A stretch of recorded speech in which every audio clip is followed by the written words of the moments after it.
Okay, I guess we should begin, Megan. We like to start on time, even though this is Latin America.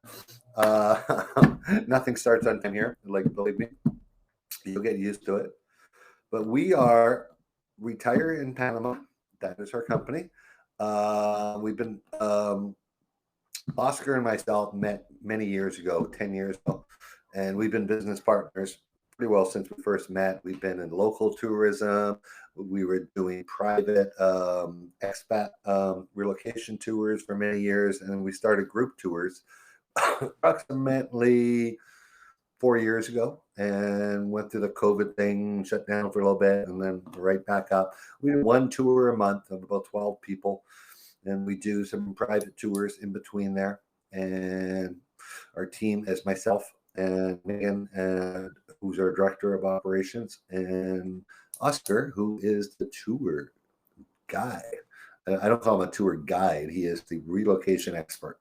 So we've been through it all. We've been through this with hundreds of guests moving here, or helping hundreds of guests move here.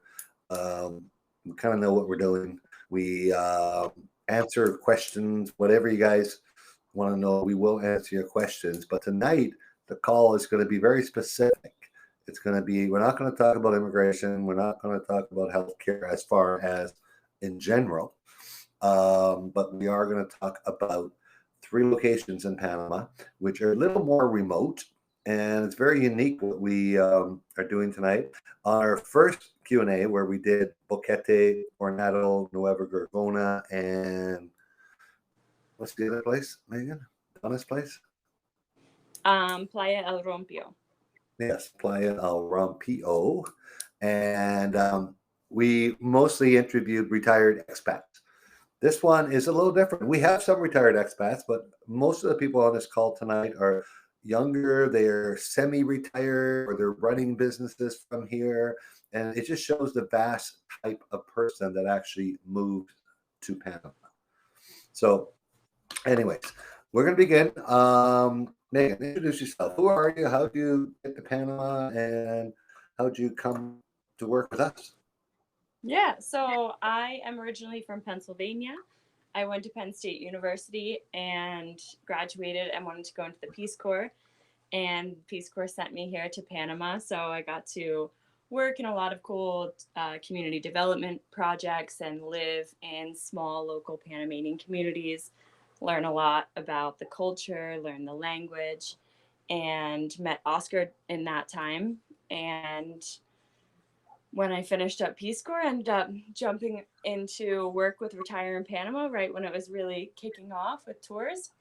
And I did tours for a while with Oscar, helped lead the groups around the country. And now I handle a lot of the operations and logistics and getting you guys ready and getting you here to Panama if you come on tour with us. And Oscar and I are married, and we just had this little guy in September. And if you see me mute at all, it's probably because he's finding his voice. So if he starts talking away, I'll just mute. Okay, Noah, it's your turn. Oh, he's My name is shy. Rod Larrity. I am from Vancouver, Canada. I moved here just over 11 years ago. Um, I did it the way without any help. I didn't know anything. I didn't know anyone in Panama. I'd never been here. I sold everything I owned, bought a one-way ticket, packed my bags, and moved to Panama. Within 3 months, I was in big trouble. I had wrong immigration lawyer. I had a car I bought that actually wasn't even in my name. It was just one disaster after another, and I was almost ready to pack my bags and go home. And I tried one more thing. I was in the little town of Boquete, and I went to the owners of all the tourist companies.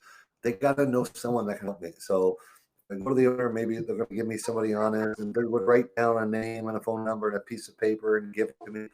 When I got home that night, I took out all these business cards and papers people gave me, and they all gave me the same name, Oscar Pena, Oscar Pena. Well, Oscar had already been here 3, 4 years, and that's what he was doing. He was working with expats and helping them move to Panama. Well, within 30 days, all my problems were solved. I was on the right track, and I was helping Oscar in his business. and he was helping me get the things I need done. So we said, hey, this could be a business partnership. So we started working together, and just for years, it's always been my goal to help as many people that are moving to Panama as I can, not to do things the way I did. And that's what we did with our tours, our private tours, with our social media accounts, with our email, with our phone. Like you know, you don't have to have bought a product from us to help from us. We just like to pay it forward, and just it gives us good referrals down the road and seems to fill the seats on our tour bus. So we're happy with that. So anyways, that being said, again, we are retiredinpanamatours.com if you want to check us out.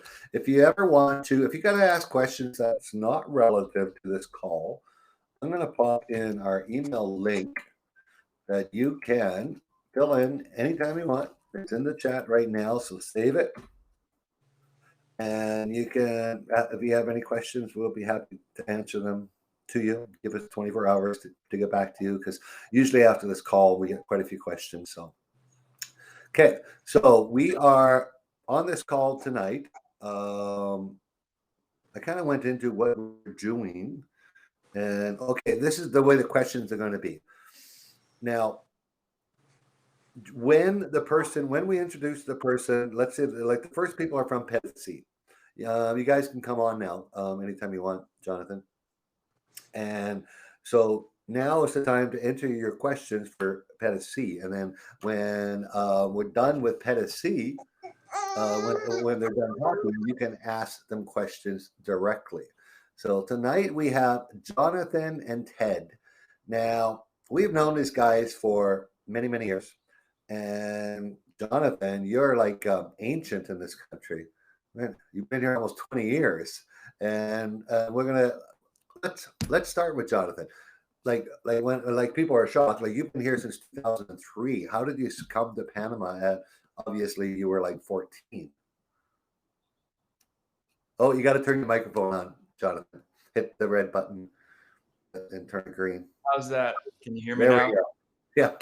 Great. Well, hey everybody. Hey Rod. Hey Megan. Hey Noah. Nice to see you guys and finally meet you, Noah. We've heard a lot about you. And yeah, Rod, I've been here for a while. I first came to Panama in 2006, and just like Megan, I came with the Peace Corps. It was a little bit before her time, and I ended up falling in love with Panama. As soon as I got here, I kind of felt comfortable and at home. That was 2006, in the before 4 times, I guess. And I spent 3 years here with the Peace Corps, and I ended up leaving for a little while. I went to New York, I worked, I went to grad school, and then I moved to Brazil. But I always wanted to get back to Panama. There was just something special about it and something that I really connected with. And in 2013, I was living in Brazil, and I ended up applying for a job here at a small environmental nonprofit organization in Pedasí. And I got the job, and so I moved back to Panama. And I've been in Pedasí ever since 2013. And so far, I love it. I live here now. This is where I consider home. I really do love it in Panama, and specifically in Pedasí. Great. Ted, how about you? When did you come here? And did you come right to Pedasí first, or like why Pedasí? That's the big thing that we are really discussing here. Right. Hi, everybody. Hey, Rod. Yeah, so in my case, my first Panama trip was really early. I was only 19. And it was a friend I met in university back in Michigan, where I'm from, who was Panamanian. And he invited me to come down and check it out. So that was early 90s, 91, actually. But then Panama fell off the radar. I ended up moving to Hawaii, and I got very interested in free dive spearfishing. So that became my big hobby, still is. And I kept in touch with that Panamanian friend. Turned out that he had come back to Panama, and he was doing the same thing. And he ended up marrying a gal from Las Tablas, which is in this area. And he was sort of in the area of Pedasí. So I was coming down in the early 2000s to go diving with him. And I just kept liking what I saw. I liked the people, liked the town, liked the nature. In Hawaii, where I lived for 15 years, we used to say, boy, wouldn't it have been great to be here 50 years ago before it was crowded and expensive? And to me, that's what Pedasí became for me. I really thought that there was potential here for growth and for business, and I really liked the people. So I moved here full time in the beginning of 2009. Right on. So you guys ended up also, like Oscar and me, meeting here and developing a business relationship. Now, you guys currently are the owners of Panama Sovereign Realty, correct? That's correct. Yeah. Yeah, which is a real estate company right in Pedasí. Yeah, like the guys in Pedasí, guys. We are the guys. We're right on Main Street, Pedasí. Yeah. You can't miss us. So tell us about Pedasí itself. Like, what services are offered? It's one of the smaller expat communities, but what services are offered? Where do you have to go? Like, can you get your groceries there? Or are you traveling to one of the big cities? Stuff like that. I'll take it. So I want to preface this, Rod, by saying actually we've got articles and all sorts of good stuff about this on our website that answer exactly these type of questions, because we get asked a lot. What's it like living there? How do you get there? All these questions. So I would say if anyone finds this too fast or too not enough detail, they're welcome to check that out. But in quick terms, Pedasí is a beach town. There's about 3,000 or 4,000 people in the town, maybe 10,000 people in the area around the town. Within about a 15-20 minute drive. It is the district seat. So we do have several decent sized stores, 3 gas stations, a couple of banks. There is a public hospital here, 18-room public hospital with 24-hour, urgent care available.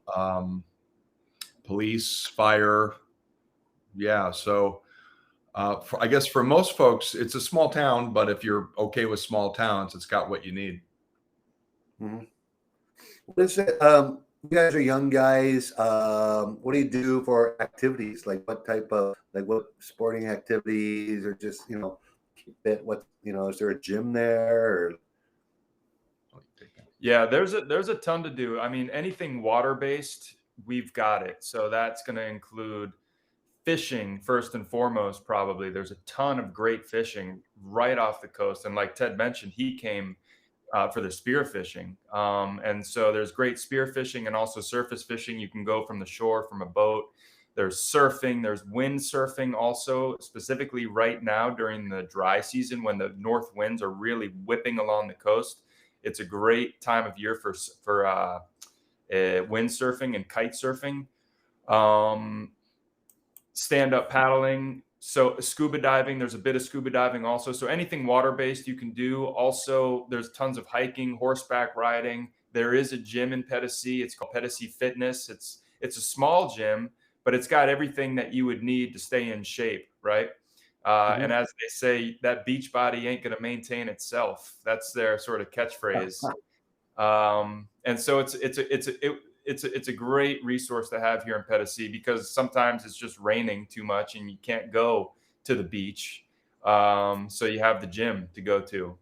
But yeah, there's plenty of opportunity to stay active and have interesting things to do. And not that far from Playa Vinao, which is part of Pedasí, and it's a really popular surf destination. It's a world-class surf break. And it's also one of the most popular areas in Panama, and the development that's going on now down there is quite impressive. There's a ton of restaurants, bars, nightlife, things like that. So it's a real up and coming area in general, with a ton of stuff to do. Mm-hmm. And the map I'm showing you guys is basically on the. It said Pedasí, now it doesn't. On the very bottom circle on that peninsula, that's where Pedasí is located in relation to Panama City. How do you get back and forth? How far is it to drive if you got to go to Panama City? It's about a 4-hour drive, normal circumstances, to the city. And then there's also Air Panama flies in here direct from Panama City. Oh, that's right. They started doing that. That's right. So you can fly out. What's the cost of a ticket to fly from Pedasi to Panama? One way, it's about a 40-minute flight. They fly little planes, like 12-seater type planes. It's around $90 each way. Oh yeah, yeah, that's a good deal. Yeah, they never had that. That's kind of a game changer for a lot of people that travel back to the States to live in this area, is being able to fly back and forth. So, Yeah, the access is great to have that flight now. And even if you want to drive, we've got brand new roads essentially all the way down to Pedasí and throughout the peninsula, but specifically to Pedasí. So it's easier than ever to get here. If you don't want to fly, it's comfortable to drive that 4.5 hours. Yeah. For you guys who haven't done it, it's 4-lane highway all the way there, except the last 15 minutes. Yeah, the last 30 minutes from Las Tablas down. Yeah, all brand new. Now you do have big shops and places like Chitre and stuff like that, like the bigger box type stores and stuff like that. Yeah, up in Las Tablas and Chitre, there are those big box type stores. They call it Do It Center, which is most akin to maybe a Home Depot, maybe a Home Depot's little brother. But it's of that ilk of big box store. And then you also have plenty of other shopping up in those areas, specialty gourmet shops where you can get all sorts of specialty imported products, salamis, beers, whatever it is that you want, you can get locally. So there's not a whole lot of necessity to go to Panama City either, when we have everything within, striking distance from Pedasí, or if not in Pedasí. Yeah. Let's talk about the housing market and pricing. Let's talk about rentals. A lot of people rent first when they get there. What's the availability like? What can they expect to pay from bottom end to high end stuff? Yeah, so market's kind of tight. Rental and purchasing. There's not a ton of inventory. A lot of this available supply got snapped up the last couple of years. So folks that come in looking to rent long term, you're right, Rod. A lot of folks and wisely come in and want to rent for a few months or a year or whatever before they make a purchase decision, or they may never purchase. They're looking for long-term rentals, and they're difficult to find simply because a lot of the nicer homes are either not rented at all, or if they do rent, they're doing short-term rentals. So they're not looking to put somebody in there for several months at a time because they make more revenue short-term renting. So to answer your question though, a 2-bedroom, 2-bath, decent home off the beach, but near town, near shopping, might start at around $1,000 a month, $1,200 a month, go up from there. And then when you get closer to the water or a bigger home, then you pay more. Okay, and the same, you kind of went into the real estate market there. It's pretty low inventory right now too. Very low inventory. Yeah. Compared to prices, compared to the rest of Panama, where are they in real estate in Pedasí? That's a tough one, only because it's hard to compare apples and oranges, in the sense that when you're looking at Panama City, your neighborhood matters. Same thing happens here, right? So you could be a house that's 10 minutes from another house, seemingly, if you're looking on a map, the same spot, and yet it could be worth twice as much. So, I would say it's interesting. Even though Las Tablas and Chitre, Agua Dulce, Penanome, these are bigger cities closer to Panama City, which is obviously where a big chunk of the country lives, we're more expensive than those areas because we're a beach, because we've got a charming little town, and people have gravitated here, and a lot of investment has come here. So I would say we're more expensive than some of those spots, but we're probably on par with some of the other popular beach areas. And I would say we're less than the Gold Coast. Okay. The Gold Coast, they're referring Coronado, Gorgona, stuff like that. Yeah. Okay. Megan, what other questions? You've been to Pedasí more than me. You guys were just there for a week, weren't you? Yeah, I love Pedasi. I think it's adorable. And I think it's great that there's the Air Panama flights now too, because I think the remoteness is what was keeping a lot of people away before, but the flight is great. I missed the beginning, but I'm not sure if you touched on healthcare. You Yeah, did. what is healthcare? You know, obviously a lot of seniors are moving here. Yeah. I understand, like, what's the situation at doctors' offices, labs, public healthcare, and bigger private healthcare? How are people handling that in Pedasi? So the little towns around here tend to have a medical clinic sprinkled in, a public clinic. Pedasí is lucky enough to have what's called a Minsa Capsi, which is the Panamanian Ministry of Health series of larger hospitals. We do have one. It opened about 5 years ago, and which is great for our town. And we're fond of saying, you know, the options get bigger and better the bigger towns you go to. So Las Tablas, which is half an hour from here, has more and bigger hospitals and more capabilities. And then Chitre is 5 times the size of Las Tablas, which is an hour from here. And then you go to basically from there, you would end up in Panama City. So people do have options here. We're getting Las Tablas already has ambulance service, but Pedasi, they've announced, is getting ambulance service, which is going to be very nice for folks that are concerned with, you know, emergency situations. I don't want to wait half an hour or 45 minutes, or God forbid more, for an ambulance to come if I need one. I'd like it here in 10 minutes. So that's going to be a really nice thing for Pedasi soon. Yeah, I saw that announcement that you guys are getting one. That's great. Yeah, and there's English speaking doctors, by the way, in private practice in the area as well. There's a guy down in Playa Banao who's an English speaking Panamanian doctor, makes house calls. He can do lab work and things like that right there. There's another one here in Pedasi, actually next door to the gym. So there's private options also. Mm-hmm. Fantastic. Good question. Okay. What else should we ask them? I got a couple questions here that people are asking. So yeah, the major private hospitals would be you're going to Panama City. If let's say you have private insurance and you're going to get a heart surgery, you know, the pre-care can obviously be done locally, but for your surgery, you're going to Panama City for that. Mm-hmm. Not necessarily. Rod, can I jump in? I just had a friend have heart surgery in Las Tablas. Oh, really? Yeah, and triple bypass, Las Tablas. Wow. Yeah, and it went great. Like that's a public hospital there. Public hospital, Canadian Yeah. guy, Canadian guy, Panamanian hospital. Yeah. Mm-hmm.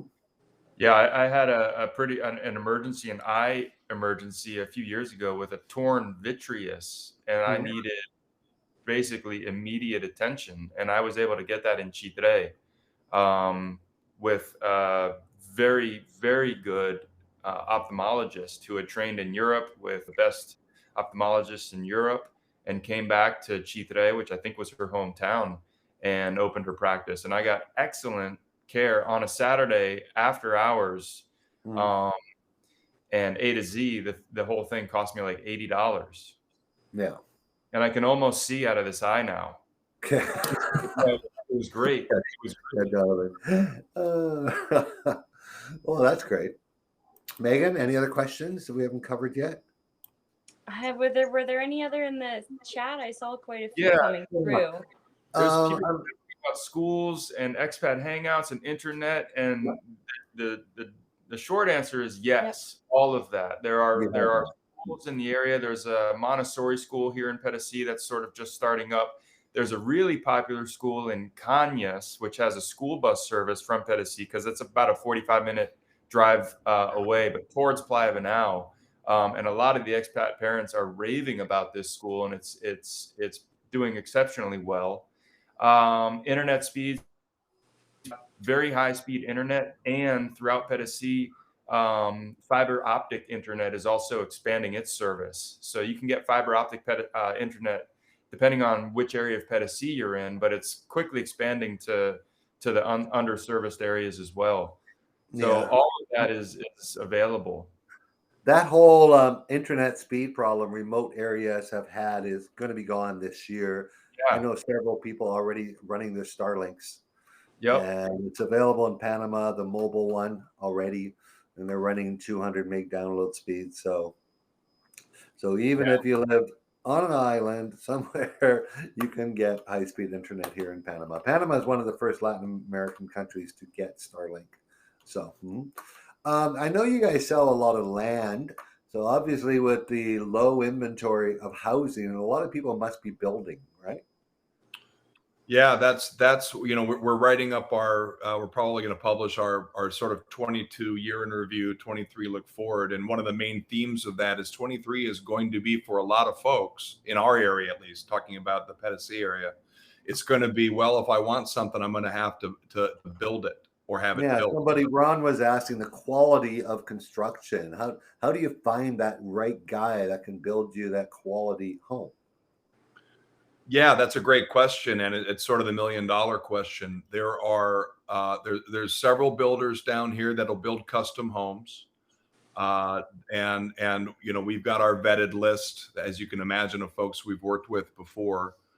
Costs run anywhere from, roughly, if we're talking meters, and I'll explain it in feet as well. Ballpark around $1,000 per square meter construction cost. That can double. If you really get into a more fancy home, that'd be around $100 to $200 a square foot. So there's a big range, but obviously there's a big range of construction quality types, design, sizes, location. And it's interesting. There's different methods as well. There's steel frame and dense glass type of stuff. There's panels. There is the traditional block, both cement block and clay block. Prefab is becoming more popular, where folks are coming in. There's a company that just started to do custom container jobs. So it's interesting. We have a lot of options, and it is becoming kind of a go-to for folks that don't find in their budget, in the location, the home that meets the specs and parameters they're looking for. Building's a good option for folks. Right on. I'm going to ask one more thing about your particular area. I've been here 10 years now, and it's certainly improved where I am. Electrical outages, water outages. What's it like down there? It's interesting. Yeah, good question. And we're in a dry part of the country, right? I mean, we are in the driest part of the country. Yes. So we'll have 4 or 5 months every year. This is normal, where it just won't rain practically. So water is an issue. And to the extent that there's a problem with water, it tends to be an infrastructure problem, not there's no water in the ground kind of problem. In other words, for example, just to give you for instance, the town of Pedasí has about 11 or 12 wells that feed it. So at any given time, some of those pumps are down. And so that, over the year, I've been here in this town straight for about 14 years. And over that time, there's been some years that are worse than others. Come to find out, typically it had to do with lack of maintenance on the infrastructure. They've also added some bigger tanks in the town recently, like the big kind, suspended tanks. With all of that, it generally doesn't become much of an issue as far as water. If it does, and the way that you easily kind of make that not an issue for you if you're here is you have a reserve tank at your house, and with enough water for 2 or 3 days, because if there is a problem, typically it's a problem that lasts for a few hours, not longer than that, right? And so you have something to get you through that. I personally have never noticed a water outage in this town in the entire time I've been here, because both my office and my homes have these tanks, right? Power does go out. Again, it's typically not for more than a few hours. A normal power outage is 2 seconds? Yeah. You get these zaps. So you're going to want to have some sort of, protection on your home. And if you have a backup generator or some solar, equally, it doesn't bother you as much. But I know a lot of folks here that came down and they've never bothered, and they just deal with it. If the power is out for a half hour once every couple of weeks, or a couple hours here, a couple hours there, they just deal with it.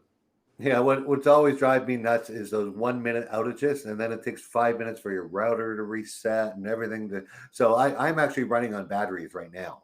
So I put my own little system in, handyman, some deep cycle batteries, inverter, charger, and just in case we have a power and internet outage, we'll still be on the call. So there are simple solutions to that. And I've never experienced really long power outages. 12 hours is a huge one, and we seldom get those. All right. Great questions, guys. And guys, throughout this call, like in the follow-up email that you guys are going to get with this replay, there's going to be links to these guys so you can contact them if you got questions about their business in Pedasí and stuff like that. So that'll be going out by noon tomorrow. I also posted the link up in the chat there if you scroll up a little bit. So I want to thank you guys for joining us tonight. We Absolutely. are going Thanks for to having head west now. Yeah. So yeah, it was great seeing you guys and looking forward to next time I'm in Pedasí, but you'll see our next Me group too. in 2 weeks. Yep. Yeah, Yeah. excellent. Looking forward to it. Looking Thanks, forward to it. everybody. Good luck. Perfect. All right. Thanks, Thank guys. you. Oh, All right. So we are moving forward. Nicole and Dave, feel free to pop on. We are moving all the way west. We will show you to Pedasí. So just below David, you see that red circle Puerto like that? Armuelles. Eh? Puerto Armuelles. Thank You you. said Pedasí. Oh, jeez. Puerto Armuelles. Megan says it way better. Hey, Nicole and Claire, you got to click on your microphone, I think. Okay, can you hear us now? Yeah. Yep. Yeah. You're Hi on. guys, how are you? Nicole and Dave from Puerto Armuelles. Look, another young couple. Isn't that crazy? We got all these young couples. We're young-ish. We're not young-ish. What's that? So we're young-ish. Youngish. Yeah, that's right. Yeah.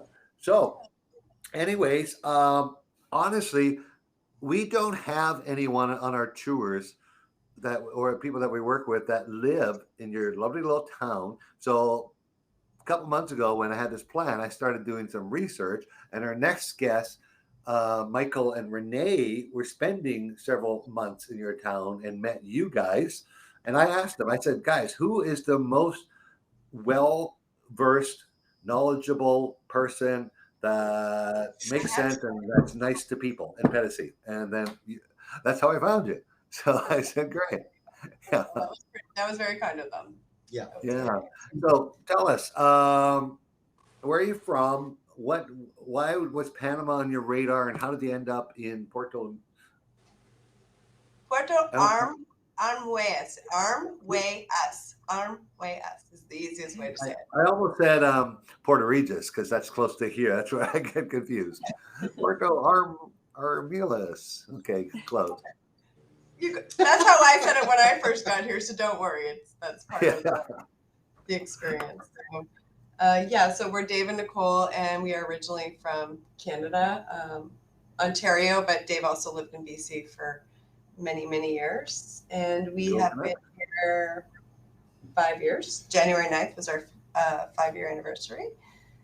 And do you want to tell them why we chose Panama? Why we chose Panama? Well, we were looking at places to retire to and thinking of our long lost future when we turned 65 and could go and retire. And, you know, we were looking and we heard about Pedasí, and then a friend sent us some information on Cocoa Beach, and we started checking Cocoa Beach out. You can't get information about Cocoa Beach from Puerto Armuelles. So we started checking out that and something about it. And we did a first little temporary trip to check out Pedasí area. And we did like it a lot. And we had thoughts about it. And we were like, no, let's go to Porto and check out that and kind of see. And we came here and we drove in and we drove through the downtown. This was 6-7 years ago. And we drove through the downtown, and it was pretty beaten up.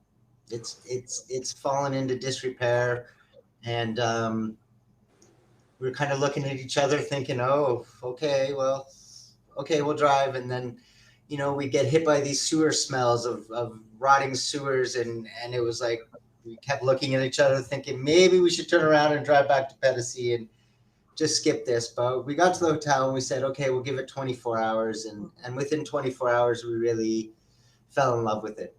Yeah. We got to, in that 24 hours, we got to go on a tour with somebody local who showed us the area that we actually live in now and we built our house in. And so we're just outside of town in the beaches areas. There's kind of the 3 C's. So there's Corazon de Jesus, which is where we live.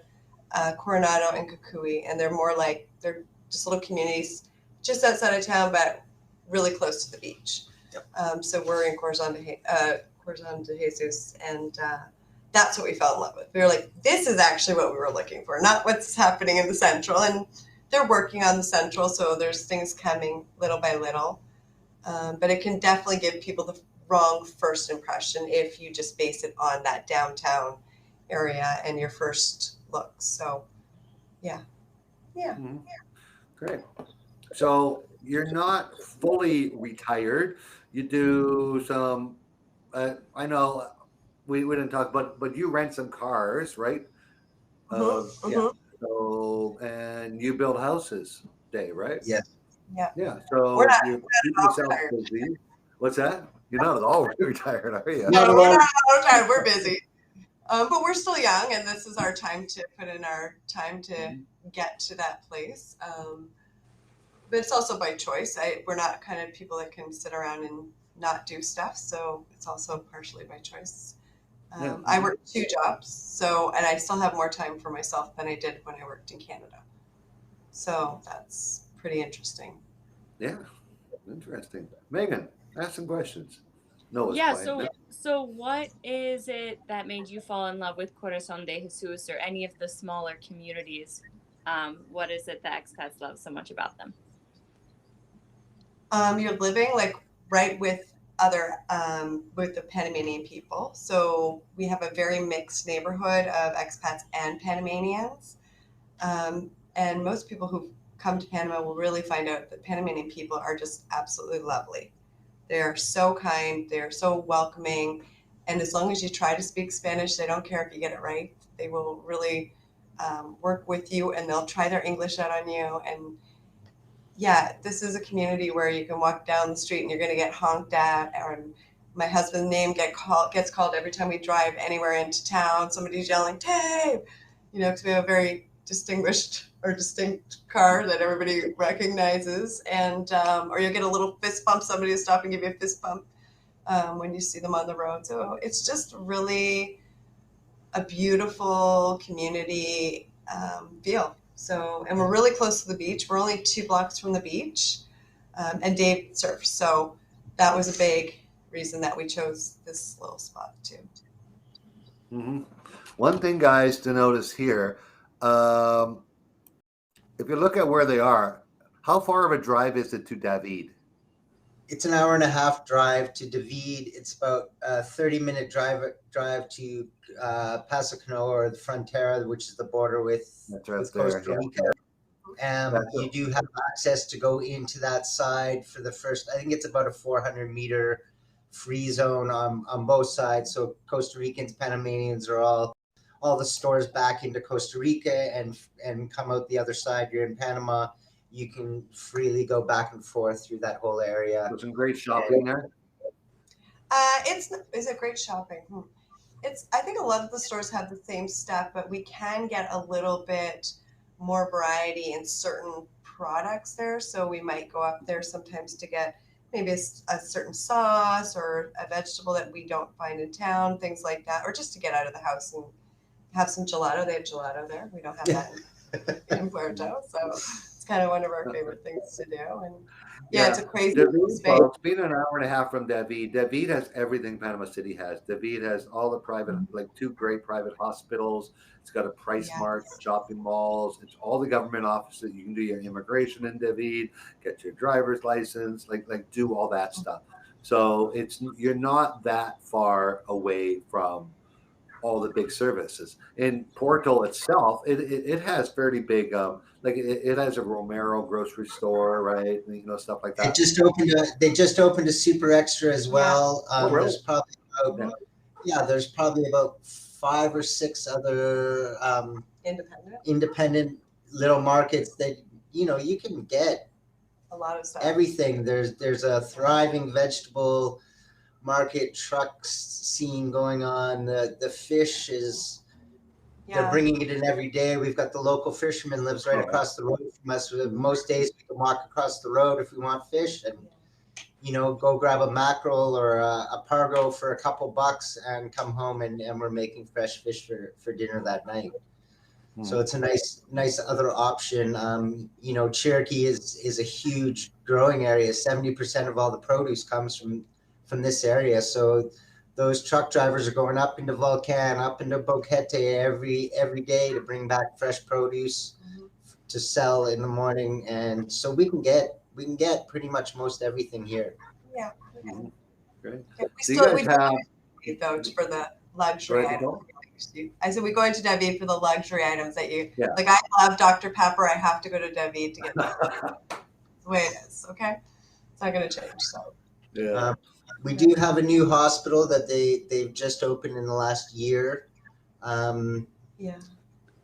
It seems pretty good. It's hard to say. There's some question on how well staffed it is, but they are working on it. I know for a long time they didn't really open the full part of it because they couldn't get the staff here to service this. But it seems like it's all open now. It's up and running. You can get all your X-rays. We have an ambulance service. We don't have the police here. We have the Frontera guards because we are within the 30-mile or 30-kilometer Costa Rican border limit. So when we first moved here, we had police, and then just before COVID hit, I guess they changed it over, and it's all been taken over, this whole area from the Frontera down by the by the Frontera guards. Cool. Megan, what are you thinking? What do you want to know about Portugal? Yeah, I'll ask you guys a question that we get a lot from our tour guests. What for those that aren't working, what do people do there? What activities are popular? Are there expat get-togethers, hangout spots? So there is a substantial expat group. We unfortunately don't usually have the time to go to the activities and things, but there's 3 meets every week. So there's Friday nights at Big Daddy's, Wednesday nights at Roqueros, which is right on the beach too. And then there's a new restaurant on Sundays now where they're going, and I cannot remember the name. It's like a brand new restaurant in the area. So I haven't tried it yet, but they're just starting to do that. We have a couple of expats who will do live music. Dave and I got to go to, we have a great local live music bar, and it has a little bowling alley, and it's a really cool place. We got to go see, who did we see? Jonathan Chavez. Jonathan Chavez. And so a bunch of us went, and we just partied till 2 a.m. with Panamanians, which Dave and I go to bed really early usually. So this was a big night for us, but we had such an amazing time. Surfing, pretty much, you could surf every day. Stand-up paddleboarding, Yeah. fishing. You can, if you like to swim, you can drive 20 minutes, half an hour on the other side of Porto to go towards Limones and Maísa, and the water becomes a lot calmer because it's in a protected little bay. We're in a bay, and as you get further and further from the tip of the peninsula, the waves get bigger and bigger as you get further away. So as you go closer down to Punta Barrica, it gets calmer and calmer, and then you get to the very tip of Punta Barrica, which is amazing, beautiful nature, lovers' paradise there. And the waves get really big again, and it is a world-class surf area for sure. But they've fixed the road halfway to it, and the last half of it is a pretty much 4x4 access. You want to have a 4x4 to get there. There's a couple hotels down there. There's Burka Surf Camp. They rent rooms. You can surf right there. There's Mono Feliz that has a couple little casitas up in the jungle. They have constant monkeys coming through. There's actually quite a few little Panamanian run like hotels, like little casitas and things along that road too. And I think it's good for people to know that, we are closer. We're an hour and a half from David. We're only 2 hours from Boquete. So if we want to get out of Puerto, we want to get some cooler weather, we can head up to Boquete. They have all the nice restaurants and all the great things there, so we can escape and have a different experience. Or we can go up to Volcan too, and there's some great places to go up there too. And yes, and you guys are officially invited up to Boquete, and Oscar, Megan, and I will take you for dinner. Yeah, we'll look Okay. forward to it. I don't know if you were on early enough to hear, but Oscar is in Panama City, and unfortunately, he's not well tonight. Oh, no. Something he shouldn't have. So, Okay, I hope he's better. Yeah. Okay. Funny enough, just met him last weekend in Panama City. yeah, they actually met Oscar in the executive breakfast. Oh, no way. Yeah, Yeah. the executive hotel, we're always bumping into people there. Yeah, we were there. Our friends were visiting, so it was just a great chance to meet. Yeah. It's great. So we answered most of the questions. Yes, the beaches are good there. You can swim. Oh, education. Is there any private schools that you know of in that area? Yes. Well, kind of ish. It's Ish. private. It is private, but it wouldn't probably be considered an international school like other places have. Yeah. It is the Las Palmas School, which used to be a very affluent area during the time that Chiquita Banana was running operations here. And so they have a school, it's private, it's English, it's bilingual, English and Spanish. And yeah, it's we know some people whose kids have gone there that have moved from other places. Yeah, and it's okay, but it's not on the same level as, let's say, an international school, honestly. Okay, Ron, sorry, I don't think you have any golf courses, do you?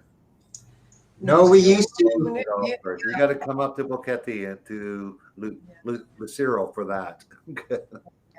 We used to have one of them. Porto used to be the place to live, is what we've learned from people that were here back when the time of Chiquita Banana was here. We had a movie theater. There was a train that ran through the whole town. Everybody's house got painted every year. It was just the golf course, the airport, all those things. And, when it was a different world than it is now. But we're slowly getting back. They're working on the new boardwalk, the Cinta Costera. It's finally gone through, and they're actually starting to put that in. So that'll be positive. Porto, folks, is if you're looking for real estate value, if you're looking for fixer-uppers, if you look, there's some great deals to be had. I saw you have a friend that has a 3-bedroom, 2-bath, nice chunk of property, and it doesn't look in that bad a shape for sale for $75,000. It's not. No, it probably needs some finishing and stuff, but throw 25, 30 grand in there. But my gosh, for what you're getting, it's a huge lot. It's a 1,200 meter square lot. So more than a quarter acre. Yeah. So I mean, if you're looking for that kind of stuff, there's still a lot of good deals to be found here. Yeah, there's some good land deals to be found. Yeah, and then Dave can build your house. Yeah, Dave can build your house. If he has time, I'm limiting his project. Yeah. All right. Well, we really thank you guys for joining us. Check these guys out. Join the David Porto Facebook groups. You'll see Nicole in them. Yeah, connect with them there. Be friends. Thanks, guys. We're not. So thank you very much for taking the time. If anyone has any, and honestly, I know Nicole said, "Oh, don't worry about my rent-a-car." But if you're going to Porto and need one, just contact us. I will make the connection for you. I'm not going to give out. And we serve Boquete and David area as well. Yeah, and they'll pick you up in David Airport and everything. And they got some of the best. I know some people that have rented some of the best prices, way cheaper than the nationals. Good to hear. Yeah. Thanks, guys. Thanks, guys. We'll see you next time we come to Boquete. Yep. Yes, definitely. Look us up. Okay. We now invite the Roops. Hello. Hi, guys. Hey, how are you, Megan? I'm going to do something, so talk to them for a little bit. Sure. So where are you guys now? We're in Pedasí, actually. Okay. But we do need to say that Puerto is the friendliest town we have been in. The people, you're not an outsider. It's welcome. It's lovely. Righty, guys. We have Michael and Renee Roop. They've been good friends of us, following us I don't know when I first met you guys. Must be 3 years ago on our Q&As and stuff like that. And they're from Canada, and they did not know where they want to live.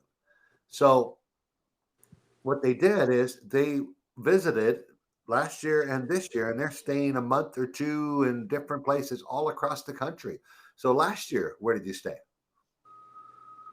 We stayed in the Boquete area, Mhm. up the mountain in Aramillo. Yes. Tell us about that experience. It was very nice. We got in at the last minute because of course all the COVID stuff, but we found a nice little studio, and it was under the canopy, and so we had all kinds of interesting little creatures, trees, and on the ground. It was just beautiful.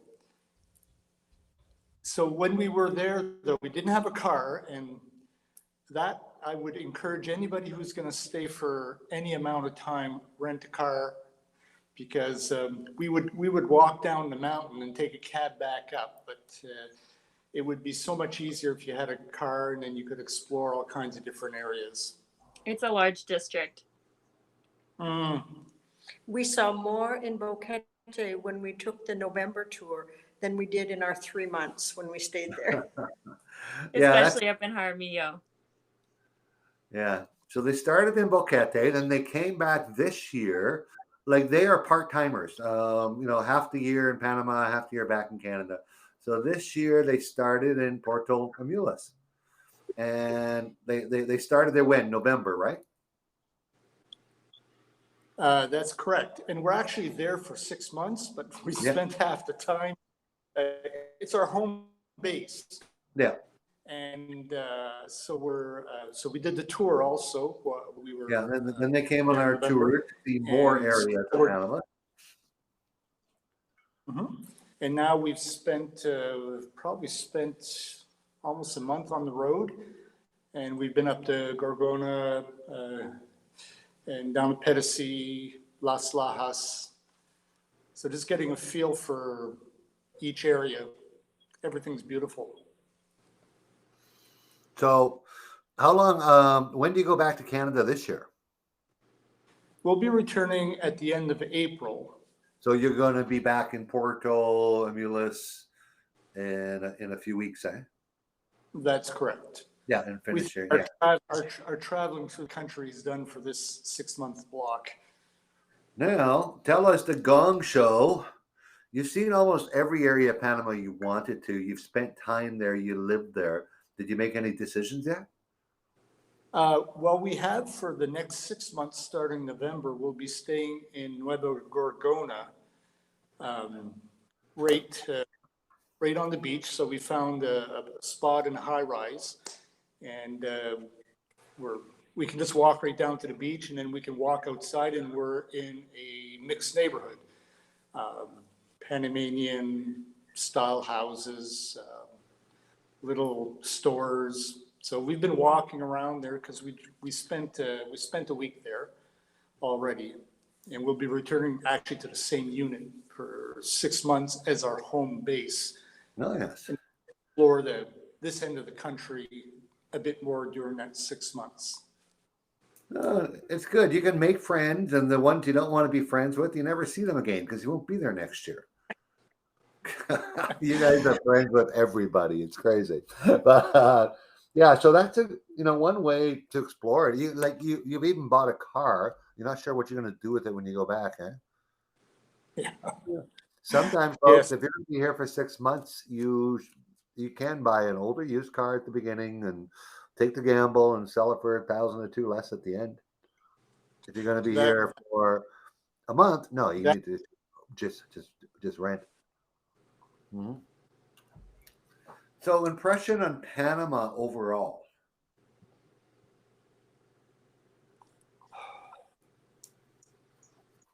Well, we spent 6 months on the Atlantic Ocean in the maritime area of New Brunswick, and 6 months here. We have decided we love the water. We can cope with the heat.